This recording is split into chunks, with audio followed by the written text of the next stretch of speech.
एक animated film जिसने Trump तक को हिला दिया। इस फिल्म ने वो किया जो पिक्सार और मार्वल भी नहीं कर पाए। सिर्फ 80 मिलियन के बजट में $2 बिलियन कमाए। जब ये रिलीज हुई, हॉलीवुड की एरोगेंस टूट गई। एक चाइनीज मिथ जिसने पूरी दुनिया के बॉक्स ऑफिस पर अपनी छाप छोड़ दी। ये है 2025 में रिलीज हुई नेजा 2। चाइना में इस फिल्म का ओरिजिनल टाइटल है Nezha the demon child conquers the dragon king. Yu Yang यानी जियाओजी के विजन का सेकंड पार्ट। ये बनी पहली नॉन इंग्लिश लैंग्वेज फिल्म जिसने 1 बिलियन क्लब क्रॉस किया और फिर देखते ही देखते $2 बिलियन। नेजा सिर्फ एक एनिमेटेड फिल्म नहीं है, ये मिथ, मैजिक और मॉडर्न चाइनीज सॉफ्ट पावर का महासंग्राम है। फिल्म की शुरुआत होती है एक मिथिक टोन के साथ। ताई जेंड्रन की आवाज हमें ले जाती है वापस 2019 के नेजा 1 के अंत तक। लेकिन ये सिर्फ रिकैप नहीं है, ये एक स्पिरिचुअल रीसेट है। ताई याद दिलाता है कि कैसे नेजा और आओ बिंग, जिन्हें कभी दुश्मन समझा गया था, एक साथ आए थे हेवनली लाइटनिंग का सामना करने के लिए। एक डिवाइन टेस्ट, एक कॉस्मिक क्लिंजिंग। उस आखिरी बैटल में दोनों की फिजिकल बॉडीज डिस्ट्रॉय हो जाती हैं, लेकिन उनकी आत्माएं, उनके एसेंस, उनकी विल ताई प्रिजर्व करता है 7 रंगों वाले एक सेक्रेड लोटस में। लोटस चाइनीज और बुद्धिस्ट सिंबलिज्म में रीबर्थ का प्रतीक है। एक चीज जो गंदे पानी में उगती है लेकिन खुद पवित्र होती है। यहाँ लोटस सिर्फ एक फ्लावर नहीं, एक रीबर्थ चेम्बर है जहाँ से नए नेजा और आओ बिंग जन्म लेते हैं। दोनों एलिमेंट्स मिलकर बनाते हैं बैलेंस, यिन यांग जैसी हार्मनी।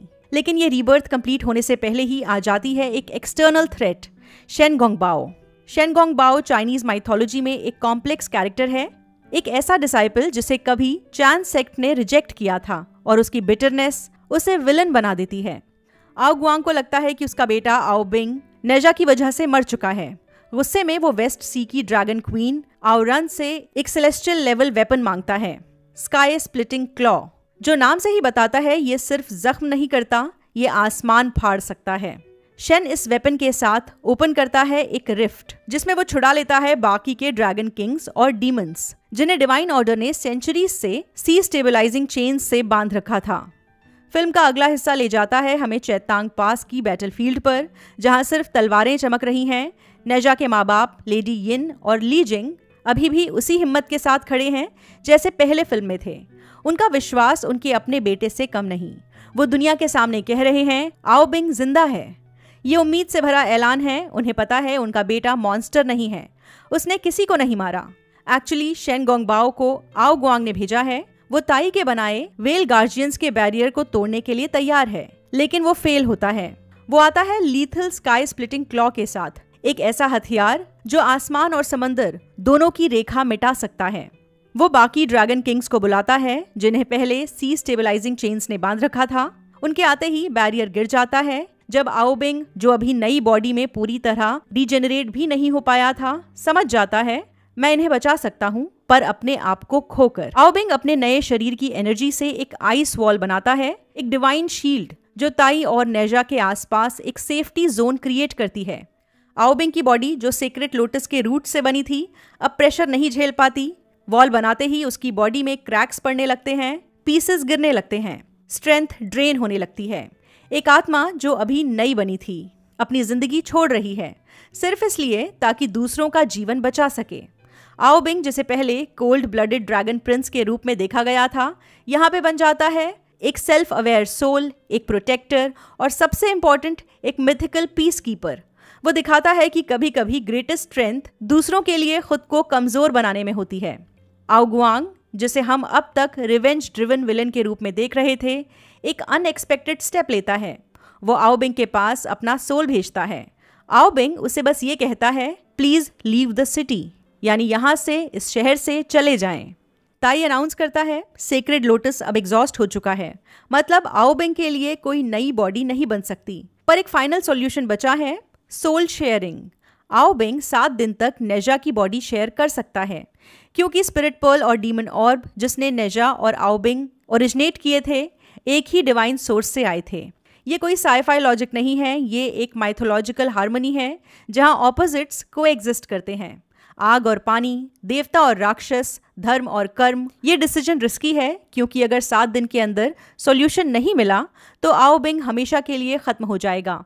रास्ता एक ही है, एलिक्सर रिपेरो, वो आइटम जो सिर्फ तब मिलेगा अगर नेजा, जिसमें अब आओबिंग भी है, चैन सेक्ट के इमॉर्टल ट्रायल्स कंप्लीट करे।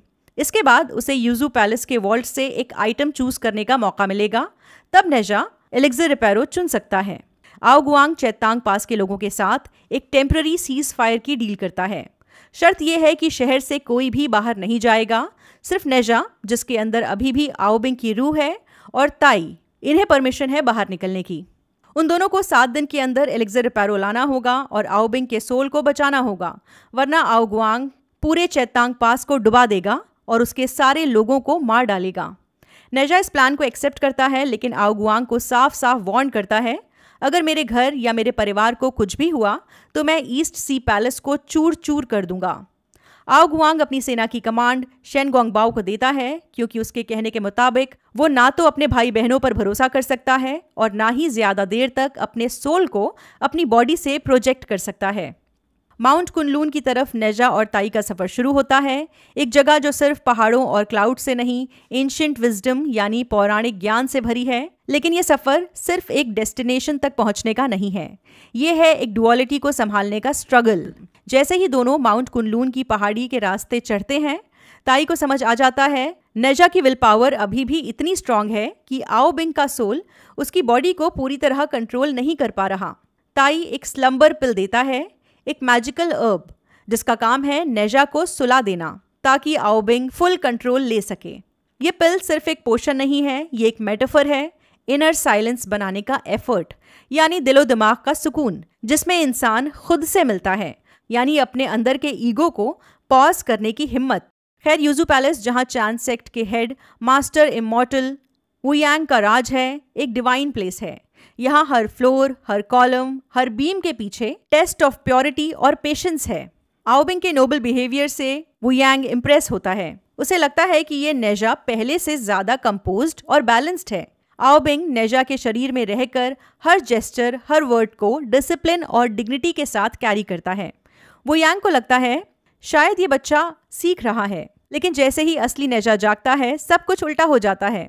ताई सिचुएशन संभालने के लिए कहता है कि नेजा की ओवर ट्रेनिंग हो गई है, जिस वजह से वो थक गया है। नेजा सब कुछ इग्नोर करके पैलेस के सेक्रेड ड्यू पॉन्ड में पी करता है। ये कोई नॉर्मल पॉन्ड नहीं था, ये था चैन सेक्ट का पवित्र जल कुंड, एक सेक्रेड नेक्टर जो डिवाइन बीइंग्स के लिए होता है। इसका गलत इस्तेमाल पाप है। खैर, वुयांग नेजा को पहला ट्रायल क्लियर करना अलाउ करता है और होता है trial of the marmot demons. ये छोटे लेकिन खतरनाक डीमंस हैं जो स्ट्रेंथ से नहीं, चाल और धोखे से अटैक करते हैं। आओबिंग नेजा की बॉडी में रहते हुए उनका सामना करता है। फाइट क्रिस्प है, एनिमेशन इंटेंस है और बैटल कोरियोग्राफी टैक्टिकल है। आओबिंग की स्ट्रेटेजिक कामनेस और नेजा की फायर पावर, ये blend balance of water and fire का एक परफेक्ट एग्जाम्पल है। लेकिन जैसे ही फाइट खत्म होती है, स्लम्बर पिल का इफेक्ट खत्म हो जाता है। नेजा फिर से कंट्रोल ले लेता है, कंफ्यूज्ड, फ्रस्ट्रेटेड और एनर्जी ड्रेन्ड। नेजा और आओबिंग का फ्यूजन एक टेम्पररी फिक्स है, लेकिन इस ट्रायल के बाद ये क्लियर हो जाता है कि अगर एलिक्सर रिपेरो नहीं मिला तो सिर्फ आओबिंग नहीं, नेजा भी रिस्क में आ जाएगा। चेतांग पास में लीजिंग शेन गोंगबाओ से रिक्वेस्ट करता है कि कुछ लोगों को शहर से बाहर जाने दिया जाए ताकि वो मेडिकल सप्लाईज ला सकें। जो जख्मी लोगों का इलाज है वो हो जाए, लेकिन शेन गोंगबाओ मना करता है। वहीं सी मॉन्स्टर, जिसे सी डीमंस ने तब पकड़ा था जब वो भागने की कोशिश कर रहा था, चेतांग पास वापस भेज दिया जाता है। लीजिंग ने उसकी रिहाई की गुजारिश की, बट बात नहीं बनी। तभी सी डीमंस एक और सस्पेक्टेड स्पाई को लेकर आते हैं। जब उसका चेहरा सामने आता है तो पता चलता है कि वो कोई और नहीं, शेन गोंगबाओ का छोटा भाई शेन शियाबाओ है। शियाओबाओ, जो अब सीख चुका है अपने आप को ह्यूमन फॉर्म में बदलना, बिल्कुल अपने बड़े भाई गोंगबाओ की तरह उसे उसका किया हुआ वादा याद दिलाता है, मुझे चैन सेक्ट के ट्रायल्स में हिस्सा लेना है। लेकिन गोंगबाओ असली हालात अपने भाई को नहीं बताना चाहता। वो उसे थोड़ा वक्त रुकने को कहता है और उसे इमॉर्टलिटी पिल्स देकर वहां से जाने के लिए कहता है। ये जादुई गोलियां हैं जो चैन सेक्ट ने तियानुआन दिव्यकुंड में बनाई होती हैं। इनकी एक डोज से 10 साल की स्पिरिचुअल ट्रेनिंग का शॉर्टकट मिलता है। गोंगबाओ कहता है, इन्हें ले जाओ, अपने गांव में सबके साथ बांट लेना। लेकिन शियाओबाओ पूछता है कि आप और सी डीमंस चेतांग पास को क्यों घेर कर बैठे हैं। तब लीजिंग झूठ बोलता है, ये शहर को डीमन से बचाने के लिए है। शेन गोंगबाओ, जो शुक्रगुजार है कि लीजिंग ने उसके आइडियलिस्टिक और मासूम छोटे भाई के सामने सच नहीं बोला, फाइनली उनकी रिक्वेस्ट मान जाता है और कहता है जो दवाएं चाहिए उसकी एक लिस्ट छोड़ देना। एक दूसरे सीन में नेजा और ताई वापस यूजू पैलेस में होते हैं, जहां 6 सितारों का अलाइनमेंट हो रहा है। इस अलाइनमेंट की वजह से चांद सेक्ट के 12 गोल्डन इमॉर्टल्स अपनी एस्ट्रल प्रोजेक्शन के जरिए जेड पोडियम पर रिमोटली मिलते हैं। ताई को जल्द ही 12 में प्रमोट किया जाने वाला है, इसीलिए उसे और नेजा को इस सीक्रेट मीटिंग में शामिल होने की परमिशन मिलती है। वहीं पर यह रिवील होता है कि चांद सेक्ट तैयारी कर रहा है एक बड़ी डिवाइन लड़ाई की, जिसे कहते हैं डिफाइकेशन वॉर, जहां उनका सामना होगा जाय सेक्ट से। ये वॉर डिसाइड करेगी कि स्वर्ग पर राज कौन करेगा। वो लियांग के डिसाइपल डीरो के हिसाब से ईस्ट सी के ड्रैगन्स, जिन्हें आओ गुआंग लीड करता है, चांद सेक्ट के सामने उनका झुकना सिर्फ एक दिखावा है। वो कहता है इनके पास जो पावर है वो एक हिडन थ्रेट है। डीरो सजेस्ट करता है कि चांद सेक्ट को ड्रैगन्स पर स्ट्राइक करनी चाहिए, लेकिन बाकी इमॉर्टल्स उसे मना कर देते हैं। कहते हैं कि आपस में एक दूसरे पर अटैक करना सही मैसेज नहीं देता। मीटिंग के बाद सजेशन दिया जाता है कि नेजा को अपने दोनों बड़े भाइयों जिंजा और मुशा दोनों से मिलना चाहिए। वो दोनों चांद सेक्ट के ट्रेन्ड वॉरियर्स हैं और नेजा के जन्म से पहले से ही ट्रेन हो रहे हैं। नेजा उन्हें हीरो की तरह मानता है और पहली बार मिलने में नर्वस है। अपना पहला इंप्रेशन स्ट्रांग बनाने के लिए नेजा एक और स्लम्बर पिल ले लेता है ताकि आओ बिंग उसकी जगह उनसे मिल सके। बाद में नेजा और आओ बिंग कसम लेते हैं, अपने परिवार को बचाने के लिए हम अपनी पावर्स का इस्तेमाल करेंगे। दूसरे ट्रायल के लिए नेजा को चांद सेक्ट एक इम्पॉर्टेंट मिशन पर भेजता है, शेन ज़ेंगदाओ को सबड्यू करने के लिए। ज़ेंगदाओ, जो शेन गोंगबाओ का पिता है, एक ऐसा मास्टर है जो डीमंस को ट्रेन करता है ताकि वो सच्चे नेक ताओइस्ट बन सकें और इमॉर्टल बनने के लायक हो सकें। एक इंटेंस बैटल के बाद, जिसमें शेन ज़ेंगदाओ अपनी लाइटनिंग पावर का यूज करता है, वो बिल्कुल गोंगबाओ जैसे लगते हैं, एक शॉकिंग मोमेंट आता है। ज़ेंगदाओ अपना ही हाथ काट देते हैं। क्यों? क्योंकि उन्हें समझ में आ जाता है कि वो चांद सेक्ट के एक शिष्य से लड़ रहे हैं, जिसे वो अच्छाई का प्रतीक मानते थे। वो खुद को और अपने डिसाइपल्स को सरेंडर कर देता है, कहता है उन्हें डीमन हंटर्स यूजू पैलेस ले जा सकते हैं। लेकिन उसी वक्त एंट्री होती है शेन शियाबाओ की। जब वो देखता है कि नेजा ज़ेंगदाओ का कटा हुआ हाथ पकड़े खड़ा है, वो गुस्से में आके डीमन हंटर्स पर हमला कर देता है। उसे पता नहीं होता कि उसके पिता ऑलरेडी सरेंडर कर चुके हैं। लड़ाई के बीच दीरो का तीर ज़ेंगदाओ और शियाबाओ दोनों को लगता है। ज़ेंगदाओ अपनी लाइटनिंग पावर से दीरो के अगले अटैक्स को डॉज करता है और नदी के रास्ते भाग जाता है। हालांकि वो नदी के किनारे बेहोश हो जाता है। जब दीरो इंजर्ड शियाबाओ को भी मारने जाता है, उसे नेजा रोकता है, जिसके अंदर अभी भी आओ बिंग की रूह होती है। नेजा दीरो को डांटता है, ये कैसी हैवानियत है, ये इंसाफ नहीं, ये रिवेंज लग रहा है। चेतांग पास में ली जिन एक बैंक्वेट रखता है शेन गोंगबाओ के ऑनर में, क्योंकि उसने दवाई और खाना भेजा होता है शहर के बाकी लोगों के लिए। इस दौरान दोनों धर्म के रास्ते, स्पिरिचुअलिटी और मेडिटेशन, सही गलत, इन सब बातों को लेकर डिबेट करते हैं। शेन गोंगबाओ, जो पहले ही दिल में कड़वाहट लिए बैठा है, बहुत सारी शराब पी जाता है। तभी दरवाजे से शियाबाओ अंदर आता है, जख्मों से ऑलमोस्ट मरने की हालत में। वो अपने भाई को बताता है बाबा और उसके डिसाइपल्स पर नेजा और डीमन हंटर्स ने अटैक किया, उन्हें पकड़ लिया। यह कहकर शियाबाओ उसी जगह गिर जाता है और उसकी मौत हो जाती है। शेन गोंगबाओ का चेहरा फ्रीज हो जाता है, वो कांप रहा होता है, आंखों में गुस्सा, गिल्ट और दुख। नेजा अपना तीसरा ट्रायल शुरू करने के लिए यूजू पैलेस से निकलने की तैयारी करता है। तभी एक हार्ट ब्रेकिंग खबर आती है, चेतांग पास अपने लोगों के साथ मिटा दिया गया है। पूरा शहर ईस्ट सी पैलेस के डंजन से आई ऐश और जमे हुए लावा के नीचे दबा होता है। नेजा शहर तक भागकर जाता है, लेकिन जो दिखाई देता है वो सिर्फ भस्म हुई जमीन का टुकड़ा है। नेजा को अपनी माँ का एक हेलमेट मिलता है। वो सोचता है मेरे माँ बाप, मेरे घर, सब कुछ ड्रैगन्स ने खत्म कर दिया। ये कोई ट्रेजेडी नहीं, एक हैवानियत है। मास्टर वू यांग ये देखकर अपना डिसीजन अनाउंस करते हैं, अब वक्त आ गया है, डीमन हंटर्स को इकट्ठा करो। ईस्ट सी ड्रैगन्स अब अपने क्राइम्स की कीमत चुकाएंगे। नेजा, जो अब गुस्से में जल रहा होता है, ताई और आओ बिंग की कोई बात नहीं सुनता। वो फायर व्हील्स पर चढ़ जाता है और स्कल माउंटेन की तरफ उड़ने लगता है। यहाँ नेजा अपने डिमोनिक फायर पावर्स का यूज करता है और एक शक्तिशाली माउंटेन डीमन लेडी शिजी को हरा देता है। ये ट्रायल कंप्लीट करने के बाद नेजा को ऑफिशियली इमॉर्टल बनाया जाता है, चांद सेक्ट का एक फुल फ्लेजेड मेंबर। उसे मिलता है एलिक्सर रिपेरो, वो डिवाइन एलिक्सर जो आओ बिंग के लिए एक नया शरीर बनाने में मदद करेगा। वू यांग के कहने पर नेजा ड्रैगन्स पर अटैक करने के लिए तैयार हो जाता है, लेकिन उससे पहले वो एक बार चेतांग पास वापस जाता है। वहां ताई रिवाइटलाइज्ड सेक्रेड लोटस का यूज करके आओबिंग के लिए एक नई बॉडी तैयार करता है। पर आओबिंग, जिसका दिल अभी भी शांति और बातचीत से मसले सुलझाने में यकीन रखता है, नेजा से रिक्वेस्ट करता है, मुझे एक बार अपने पिता से बात करने दो, हो सकता है ये वॉर रोकी जा सके। लेकिन नेजा, जिसके लिए अब ये पर्सनल हो चुका है, मना कर देता है। वो कहता है, जो मेरे माँ बाप के साथ हुआ उसका बदला लेना होगा, ईस्ट सी पैलेस अब खत्म होगा। और फिर नेजा इमॉर्टल फॉर्म में एक आखिरी युद्ध के लिए डीमन हंटर्स के साथ जुड़ जाता है। ईस्ट सी पैलेस के अंदर मास्टर वू यांग और डीमन हंटर्स आओ गुआंग का सामना करते हैं और उस पर चेतांग पास के जेनोसाइड का इल्जाम लगाते हैं। आओ गुआंग हैरान रह जाता है।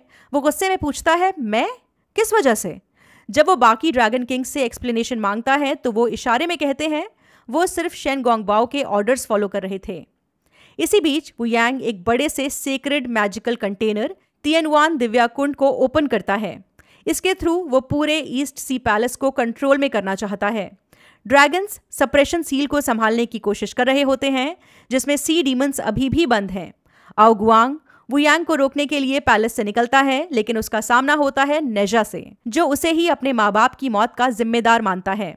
नेजा उसे हरा देता है और आओ गुआंग को वापस पैलेस में फेंक देता है, जहां तियनवान दिव्यकुंड को सील कर दिया जाता है। चेतांग की यादों में डूबा नेजा अपने माँ बाप को याद कर रहा होता है। तभी एक शॉकिंग मोमेंट आता है। लेडी यिन, ली जिंग, ताई जेनरिन और आओ बिंग वापस उसके सामने आते हैं। एक इमोशनल रियूनियन के दौरान नेजा अपने माँ बाप से बातें करता है। वो उसे सच बताते हैं। शेन गोंगबाओ और सी मॉन्स्टर की वजह से वो बच पाए थे। सी मॉन्स्टर, जो अब ली परिवार का लॉयल सर्वेंट बन गया है, उसने उन दोनों को छुपा दिया था। और फिर आता है रियल प्लॉट ट्विस्ट। जो चेतांग पास का असली किलर है वो है मास्टर वू यांग। वू यांग, जो हमेशा कहता था कि वो यूजू पैलेस में डीमंस को रिहैबिलिटेट करता है, असल में उन्हें तियनयुआन दिव्यकुंड में कैद करता है और उनको कन्वर्ट करता है इमॉर्टैलिटी पिल्स में। खुद को जस्टिफाई करने के लिए वो डीमंस और राइवल्स को ब्लेम कर देता था। शियाबाओ की मौत के कुछ वक्त बाद वू यांग चेतांग पास आता है, जहां उसका इरादा शहर को तबाह करने का होता है। वो ईस्ट सी ड्रैगन्स को ब्लेम करने का प्लान बनाता है। वहां उसका सामना होता है शेन गोंगबाओ से, जो उसके पास्ट के टास्क्स को याद करते हुए सब समझ जाता है, और ये भी कि उसके परिवार पर अटैक करने का जिम्मेदार वू यांग ही था। लेकिन तभी आते हैं आओ गुआंग के 3 भाई बहन। ये पहले पनिशमेंट के रूप में पैलेस में बंद थे। उन्होंने वू यांग के साथ एक डील कर ली थी, हमें आज़ादी दो, हम तुम्हारा साथ देंगे। वू यांग उनकी सप्रेशन चेन्स तोड़ देता है। वो ड्रैगन्स और सी डीमंस के साथ मिलकर चेतांग पास को बर्बाद करने लगते हैं। इसी तबाही के बीच शेन गोंगबाओ नेजा के माँ बाप को बचा लेता है, लेकिन वो वू यांग की फोर्सेस के सामने एक आखिरी बार लड़ता है, ये जानते हुए कि वो हार जाएगा।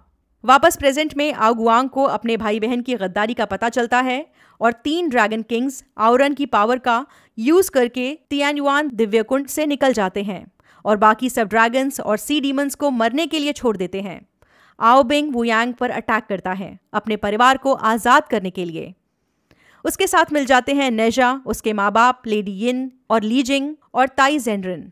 वो लोग वू यांग के डिसाइपल्स और उसके कंट्रोल में आए ड्रैगन किंग्स को पीछे छोड़कर आगे बढ़ते हैं, लेकिन मास्टर वू यांग उन सब को ओवर पावर कर देता है। ये रिवील होता है कि वू यांग ने एक सीक्रेट कर्स कास्ट किया था, एक हार्ट पियर्सिंग कर्स, नेजा और आओ बिंग पर, जब उन दोनों को इमॉर्टल बनाया गया था। और इस कर्स के थ्रू पूरे ग्रुप को तियनयुआन दिव्यकुंड के अंदर धक्का दे दिया जाता है। दिव्यकुंड के अंदर डिवाइन फायर ऑफ समाधि डीमंस को इमॉर्टलिटी पिल्स में कन्वर्ट करना स्टार्ट करती है। आओ गुआंग सबको गाइड करता है, अपनी एनर्जी इकट्ठा करो ताकि ट्रांसफॉर्मेशन डिले किया जा सके, लेकिन नेजा और आओ बिंग दोनों ही कर्स की वजह से मूव नहीं कर पाते। तब आओ गुआंग याद दिलाता है नेजा को फायर ऑफ समाधि कुछ नहीं करेगा, क्योंकि डीमन ऑर्ब की फायर भी उसी सोर्स से आई थी। अब वो यांग एक और ऑफर सामने रखता है। अपने माँ बाप की जान बचाने के लिए नेजा को एक ऑब्लिवियन पिल निगलनी होगी जो उसे खत्म कर देगी। ये पिल ऐसा जहर है जो किसी भी इमॉर्टल या डिवाइन बीइंग को परमानेंटली डिस्ट्रॉय कर सकती है। ना सिर्फ बॉडी बल्कि उसकी आत्मा भी मिट जाएगी। लेकिन जैसे ही नेजा उसे निगलने लगता है, लेडी यिन उस पिल को उसके मुंह से खींच लेती है और आग में फेंक देती है। ली जिंग कहता है, अगर हमारे बेटे को अपनी जान देनी पड़ी तो हम जी नहीं पाएंगे।